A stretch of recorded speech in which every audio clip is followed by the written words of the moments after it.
Taste the Daily.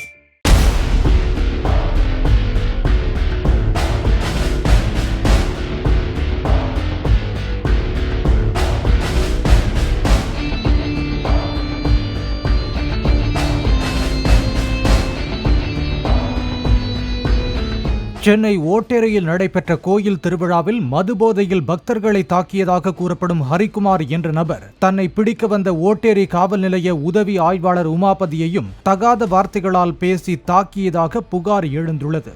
அந்நபரை போலீசார் கைது செய்தனர்.